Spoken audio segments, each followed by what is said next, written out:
이어서 오늘 세 번째 마지막 시간으로 모든 사람들을 하나님이 이 땅에 보내실 때는 목적을 두고 보내셨다는 것. 첫 번째는 하나님이 이 땅에 하나님의 기쁨이 되기 위해서 우리를 보내셨고, 또 지난번에는 우리가 하나님의 가족 되기 위해서 미리 예비하시고 보내셨다. 오늘은 우리를 그리스도를 닮게 하고 그리스도의 성품으로 살아가기 위해서 이 땅에 보내신 줄로 믿습니다. 오늘 본문을 읽었던 말씀처럼 하나님께서는 미리 아신 자들, 여러분들을 통해 하나님의 형상을 본받게 하기 위해서 미리 정하셔서 이 세상 가운데 보내시기를 원하셨다는 겁니다. 하나님의 형상을 본받게 하기 위해서, 그래서 하나님의 모습으로, 그리스도의 모습으로 이 땅에 살아가기를 원하셨다는 거예요. 우리의 성품이 하나님처럼 닮아가기를 원하셨다라는 겁니다. 생각하고 마음에 품은 것들, 행동하는 모든 모습 속에서 그리스도의 모습이 나타나기를 원하셨다는 거예요. 에베소서 4장 15절에는 이야기합니다. 오직 사랑 안에서 참된 것을 하여 범사에 그에게까지 자랄지라. 그는 머리니 곧 그리스도라. 항상 그리스도 안에서 그리스도까지 자라가기를 원하신다는 겁니다. 그것이 우리의 모습이 되어야 한다는 거예요. 예수님 같이 된다. 이게 여러분을 향한 하나님의 뜻인데 늘 자라가기를 원하신다는 거예요. 아이들이 모두 귀여운데 아마 자라지 않고 계속 아기로 멈춰있다. 이것을 우리말로 표현하자면 비극이다, 이렇게 표현할 수 있어요. 얼마나 가슴이 아픕니까? 그 예전에 나왔던 영화 중에 양철북이 아마 그런 내용으로 제가 기억하고 있습니다. 꼬마가 계속 자라지 않고 계속 그 자리로 머물고 있는, 자라기 싫다라는, 나는 어른되기 싫다라는, 그러면서 계속 그 자리를 머무는데 그 인생은 비극이라는 거예요. 여러분, 우리는 예수님 안에서 자라가는 하나님의 형상이 되어야 한다는 거예요. 레오나르도 다빈치, 여러분 잘 알 겁니다. 레오나르도 다빈치가 최후의 만찬을 그릴 때의 한 이야기입니다. 그가 다른 제자들은 다 그렸는데 두 제자를 못 그렸어요. 그 한 제자가 제자가 아니라 한 제자는 이제 가룟유다, 또 한 분은 예수님을 그려야 되는데 두 사람을 못 그린 거예요. 그래서 막 기도하고 있는 중에 어느 날 기도하는 가운데 예배에 딱 참석했는데 자기가 보는데 그날따라 그 성가 대원 중에 오늘 찬양이 너무 은혜스러웠죠.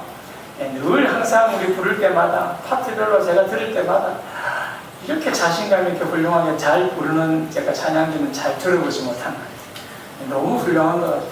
하나님이 우리 찬양대에 우리 지혜자님하고 특별한 은혜를 주시는 것 같아요. 들을 때마다 은혜가 많이 돼요. 그렇죠? 제만 느끼는 거 아니죠? 네, 너무 은혜스러워요. 제가 어디 가도 막 자랑해도 흠이 안 날 만큼 너무 귀한 분들인 것 같아요. 그리고 제가 여기 와서 항상 느끼는 거지만 성도님들 찬양을 너무 잘하는 것 같아요. 목소리가 탁월하신 것 같아요. 제가 참 감사하게 생각하고, 이 성가들을 딱 바라보는데 한 그 대원의 모습이 예수님과 같이 쫙 광채가 나는 거예요. 그러면서 밝고 엄숙하고 인자하게 보이고 온화하게 보이는 그 마음이 쏙 들어가요. 저 사람이다. 저 사람을 내가 예수님으로 그리면 되겠다 해서 그 사람을 초청을 해서 예수님을 그렸어요. 본인도 얼마나 자랑스러웠겠어요. 자기가 예수님이 됐다는 데 대해서. 그리고 나서 이제 가룟유다의 얼굴을 찾기 위해서 아무리 찾아도 못 찾다가 2년이 지난 어느 날 길거리에서 한 노숙자 챙긴 한 거리를 보는데 너무나도 얼굴이 흉측하고 음흉하고 절망에 빠져있고 뭐라고 표현하지 못하는 그 마음의 아픔들이 얼굴에 다 표현되는 거예요. 저 사람이다 하고 그림을 그리는데 그 사람이 갑자기 고개를 떨주고 굉장히 고민하고 있는 모습이 나타나는 거예요. 이 이야기 여러분 아시죠? 그 사람이 누구였다고요? 예수님으로 그린 사람이었다는 거예요.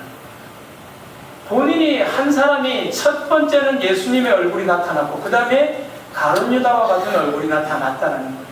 본인도 굉장히 괴로웠고 그리는 사람도 놀랐고, 그래서 이 레오나르도 다빈치가 바로 최후의 만찬의 그림을 완성할 수 있었다는 거예요. 여러분, 우리의 얼굴은 링컨이 이야기했던 이야기 중에서 우리에게 많은 또 격언으로도 남는 말 중에 하나가 40 이후로 뭘 책임지라? 자기 얼굴에 책임을 지라, 그런 이야기를 많이 합니다. 아무리 얼굴이 예쁘고 못나고 문제가 아니에요. 얼굴의 어떤 모습? 나타나는 모습이 바로 자기 인품과 성품이 그대로 드러난다는 거예요. 예쁘고 못난 그런 차원의 문제가 아니라는 거예요. 여러분, 오늘 우리는 그리스도의 형상, 하나님의 형상으로 만들어지도록 살아가도록 이 땅에 만드셨다는 거예요. 근데 그것은 하루아침에 이루어지는 것이 아니다라는 거예요. 과정이 있다는 거예요. 그걸 우리는 훈련이라 그러고, 우리 굳이 기독교에 조금 어려운 용어로 쓰다면 제자도의 모습이 있어야 된다는 거예요. 예수님을 닮아가는 훈련, 제자도의 모습이 우리 인생 전반에 걸쳐서 나타나야 된다는 거예요. 그리스도를 닮는 것은 성격을 바꾸라는 게 아닙니다. 우리는 잘못 생각해서 이 성격을 바꿔야 돼. 저 사람 성격 안 되겠어. 바꿔야 돼. 저 사람 예수님을 제대로 못 믿는 것 같아. 그게 아니라 성격이 아니라 인품이 바꿔지는 거예요. 성품이 개발되어진다는 거예요. 그리스도 안에서 날마다 성품이 개발되어지는 것. 성경에서는요, 이 성품의 개발에 대해서 많은 이야기를 합니다. 우리 여러분 잘 아는 마태복음 5장 1절에 12절에는 팔복을 이야기합니다. 아시죠? 신령이 가난한 자, 애통한 자, 온유한 자, 의에 줄이고 복무하는 자, 긍휼히 여기는 자, 마음이 청결한 자, 화평케 하는 자, 이를 위하여 핍박받는 자. 이런 팔복에 대해서 이야기하는데, 세상에서는 이런 사람들을 가장 나약하고 보잘것없고 불쌍한 사람으로 여기지만 우리 주님께서는 가장 인격이 훌륭한 자로 칭찬하고 있다는 겁니다. 또한 갈라디아서 5장 22절 23절에는 성령의 몇 가지 열매? 9가지 열매. 사랑, 희락, 화평, 오래 참은, 자비, 양선, 충성, 온유, 절제. 이게 아마 제가 아직까지 기억하기로는 아동부에서도 여기에 관한 노래들을 제가 몇 가지를 알고 있어요. 오직 성령의 열매는 이렇게 하는 거예요. 오직 성령의 열매. 여러 가지가 많아요. 그러면서 아이들에게도 외우게 만들고 내가 어떤 열매를 맺어가야 되는가, 어떤 열매를 맺고 있는가를 확인하면서 날마다 십자가 앞에, 그리스도 앞에 내가 나아가야 된다는 거예요. 내 자신의 마음과 내 자신의 삶을 통해 저 사람 예수 믿구나. 참 지금도 요즘은 사업이나 무슨 계약을 하면 저 예수 믿습니다. 이게 정말 명함이 되어야 하는데 요즘은 예수 믿습니다. 이 말을 잘 못하는 것 같아요. 이런 말을 자신 있게 할 수 있는 이제 우리나라, 우리 대한민국이 되었으면 좋겠습니다. 고린도전서 13장에는 가장 좋은, 고린도전서 12장에 가장 좋은 은사를 사모하라 이야기하면서 고전 13장에 사랑의 장을 소개하고 있습니다. 우리 사람은 모든 것을, 진리를 기뻐하고 모든 것을 참고 모든 것을 믿고 모든 것을 바라고 모든 것을 견디고 불의를 기뻐하지 않고 악한 것을 생각하지 않고 성내지 않고 자기 이익을 구하지 않고 무례히 행치 않고 교만하지 않고 자랑하지 않고 시기하지 않고 오래 참고 온유한 이런 성품들을 사랑해서 다 소개하고 있습니다. 또한 여러분 베드로 성격이 어떤 성격이죠? 뭐 잘 말 안 해도 다 잘 알아요. 불같은 성격이. 근데 불같은 성격의 베드로가 여러분 잘 아는 베드로서 1장 5절에서 8절에는 8가지의 그 성품을 소개하고 있습니다. 베드로가 이런 고백을 할 수 있다는 건요, 얼마나 하나님 앞에 두들겨 맞고 훈련해서 이런 표현이 나올 수 있는가, 우리는 추측해 볼 수 있는 거예요. 그 나중에 예수님을 위해서 어떻게 돌아가셨다 그러죠? 십자가에 거꾸로. 이건 참 대단한 일이에요. 내가 어떻게 감히 예수님처럼 십자가에 거꾸로 돌아가셨다나. 믿음의 덕에 지식의 절제를, 인내의 경건에 형제의 우애를, 형제의 우애에 사랑을 더하라.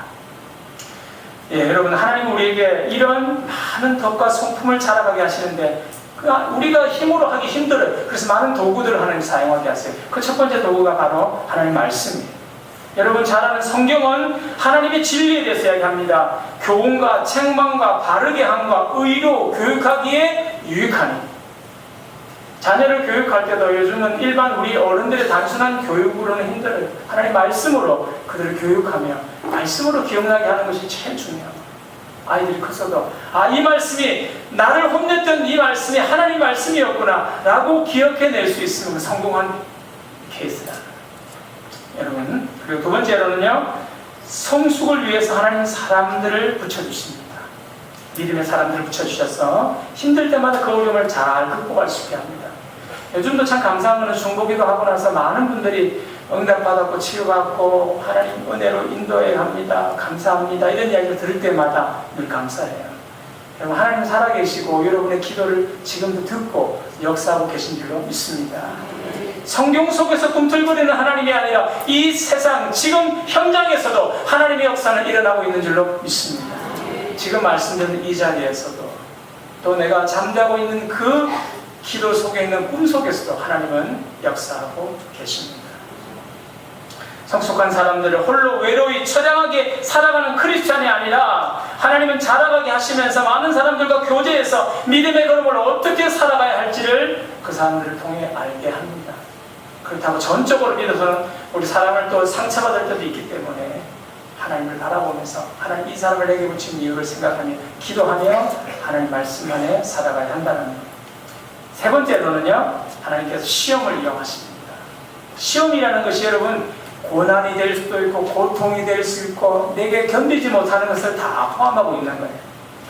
하나님은 우리에게 하나님을 신뢰하는 방법을 가르치기 위해서 고통을 사용합니다.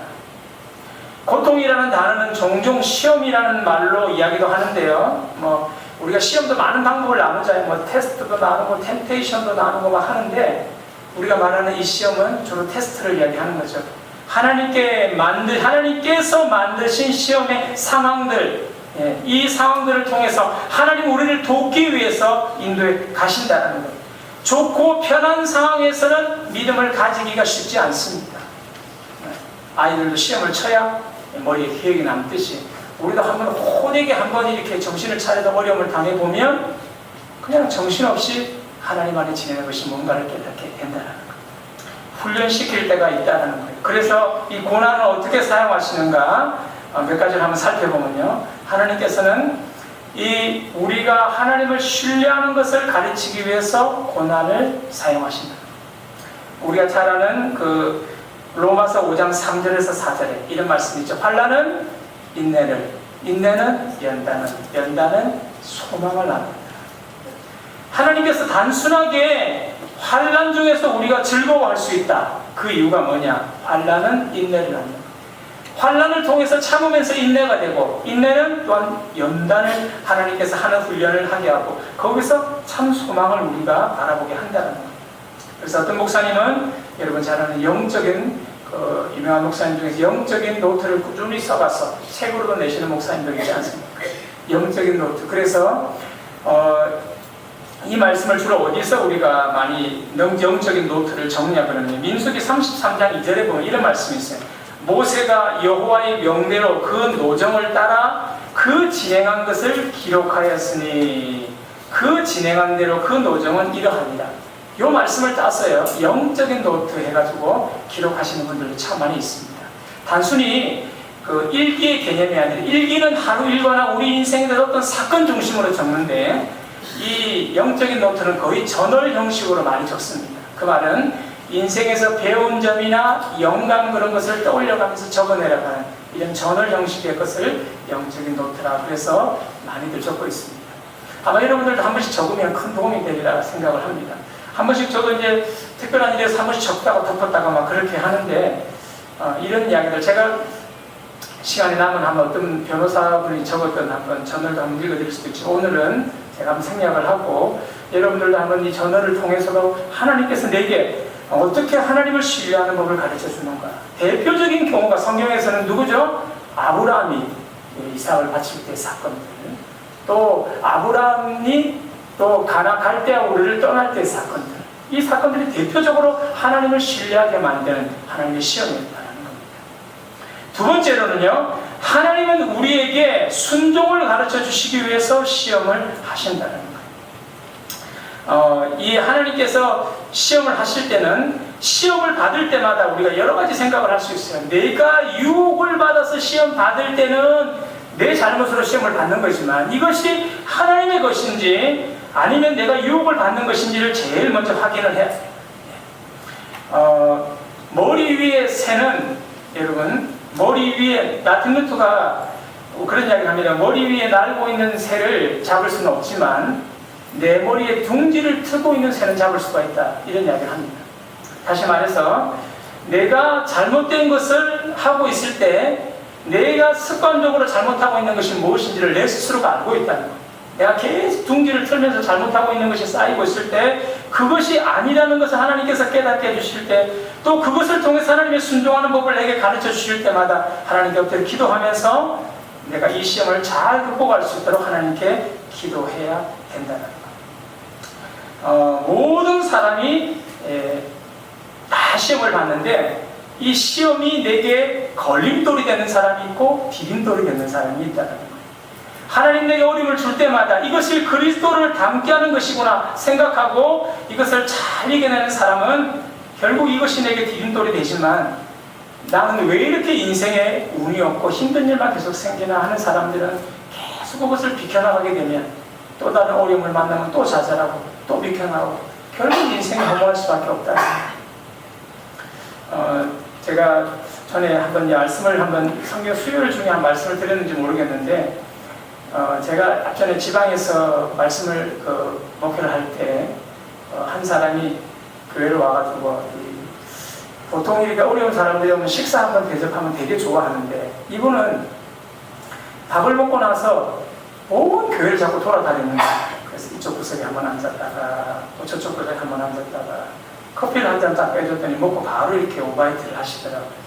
그래, 속이 안 좋은 모양이죠. 그랬더니 이분이 하도 어려운 일이 많아서 술을 많이 먹어서 속이 다 배렸다는 거예요. 그러면서 자기 자랑을 엄청 하는 거예요. 갑자기 서더니 막 사도신경을 줄줄 외우고, 또 이쪽 가더니 막 쉽게 그냥 주기도문을 줄줄 외우더니, 저 한때는 교회 열심히 나갔습니다. 그 이야기를 합니다.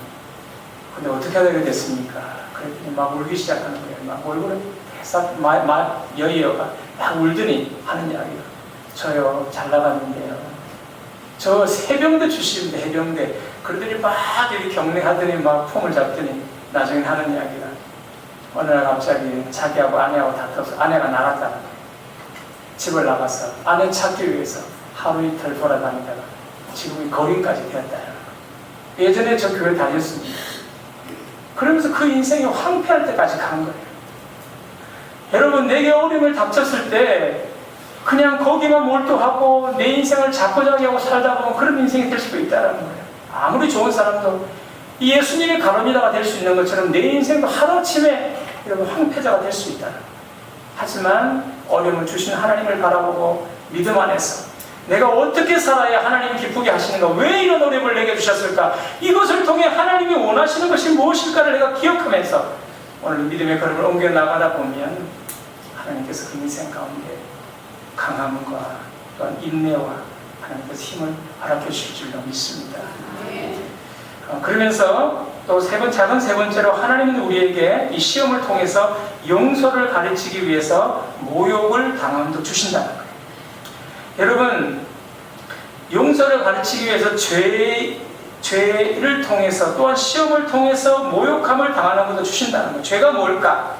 시험이 우리가 하나님께 더 가까이 나아가도록 하는 상황이라면, 유혹은 우리가 하나님으로부터 멀리 가게 하기 위한 사탄의 상황이라는 거예요. 이것을 잘 구별할 수 있는 믿음의 눈이 있어야 된다는 거예요. 어려움을 닥칠 때마다 이게 유혹인가 죄인가, 이것을 통해서 내가 모욕당함을 통해서 잘 이겨내고 우리의 상황을 통해서 하나님 앞에 더욱더 성숙해가는 과정으로 하나님께서 인도해 주시는구나. 그러면서 내게 막 어려움을 주는 사람을 향해서 주기도문에 있는 것처럼, 우리가 우리에게 죄의 지은 자를 사하여 준 것처럼 우리의 죄를 사하여 주옵시고, 예수 그리스도를 닮게 하기 위해서 가장 어려운 것은 다른 사람으로부터 내가 상처를 받을 때, 정말 참아내기 어려운 부분들, 정말 의심 없이 하나님을 바라보게 하는 그 상황이 아닐 때, 모함을 당할 때, 이때가 제일 어려운 상황이야. 보통 이렇게 예를 들어서 물질이 어렵다 그러면 다른 사람 앞에 기도라도 하는데요, 사람들에게 시험을 당했을 때는 참 우리가 기도하기도 힘듭니다. 오해를 받고 비판의 대상이 되고 판단의 대상이 되고 육체적으로나 감정적으로 말로 할 수 없는 상황으로 내게 모욕을 받을 때 내가 어떻게 될 것인가, 이때가 가장 큰 힘든 상황이에요. 그 베드로전서 2장 23절에도 이런 말을 합니다. 욕을 받으시되 대신 욕하지 않으시고 고난을 받으시되 위협하지 않으시고 오직 공의로 심판하시는 자에게 부탁하시며. 여러분, 하나님께 맡기는 것도 은혜인 줄로 믿습니다. 기도하면서 맡겨야 되는 거예요. 어려움을 당할 때마다 하나님, 예수 그리스도의 은혜의 십자가의 은혜를 생각하며 나의 모욕당함과 어려움을 주님께 드립니다. 하나님, 어려움 당한 이 내 관계가 힘든 이 사람들조차도 하나님께 맡깁니다 하는 기도가 있어야 된다는 거예요. 에베소서 4장 32절에도 이런 말씀을 합니다. 서로 친절하게 하며 불쌍히 여기며 서로 용서하기를 하나님이 그리스도 안에서 너희를 용서하신과 같이 하라. 여러분, 서로 친절하게 하며 불쌍히 여기라. 하나님의 은혜가 자꾸 임하다 보면 그 사람을 바라보는 눈이 자꾸 달라지기 시작하는 거예요. 처음에는 미움에서, 화남에서, 그다음 분노에서 이제는 불쌍히 여김으로 하나님 바꿔주시는 줄로 믿습니다. 그러면서 하나님 마음을 만져가시는 거예요. 그러면서 내가 성숙하게 만들어 가시되 이제 그리스도 안에서 너희를 용서하신 같이 용서하도록 인도해 가신다라는 겁니다. 필리비안 씨가 적었던 내가 고통당할 때 하나님은 어디 계신가? 이 책에서 필리비안 씨는 그런 이야기를 합니다. 하나님을 믿는 믿음은 내게 일어날 비극을 막아주는 보증이 아니다. 하지만 고통을 당하는 모든 경우는 우리에게 하나님의 일이 발휘되게 하는 것을 경험하는 기회를 준다. 할렐루야. 우리가 믿음을 통해서 내게 일어날 비극을 막아주는 보증이 아니라 고통당하는 모든 경우에 우리에게 하나님의 일이 발휘되는 그 경험을 하나님께서 기회를 주는 과정이다라는 거예요. 신자로서 가장 귀한 간증이 내가 상처받았을 때 내가 어떻게 반응하면서 하나님의 역사를 어떻게 내가 경험했는가라는 것이 사실은 제일 큰 간증이에요. 그래서 여러분에게도 이런 그리스도를 닮는 성품과 그리스도를 닮는 마음들이 날마다 자라나기를 주님의 이름으로 축원합니다. 말씀을 맺기를 원합니다. 우리는 그리스도를 닮도록 그렇게 만들어 가도록 하나님께서 만드셨다는 거예요. 우리의 성격이 아닌 성품을 만지시고 계시면서 그리스도까지 자라가도록 원하신다는 거예요. 그래서 하나님께서는 성경도 사용하시고 사람도 붙여주시고 또한 우리에게 도구로 고난과 고통을 통해 시험도 주신다는 거예요. 그걸 통해서 하나님을 신뢰하는 법을 가르쳐 주시고 또한 순종하는 법도 가르쳐 주시고 용서를 가르쳐 주시고 또한 마지막으로 모욕당함을 통해서 이런 용서를 통해서 더욱 성숙하게 하시는 하나님의 은혜로 오늘 우리를 갖고 가시는 줄로 믿습니다. 우리 말씀을 생각하면서 함께 하나님께 찬양하기를 원합니다. 우리 원하고 바라고 기도합니다. 아마 이 찬양 많이 알 거라고 생각합니다. 원하고 바라고 기도합니다. 우리 함께 가사를 생각하면서 찬양하시고 함께 하나님께 통성으로 기도하도록 하겠습니다.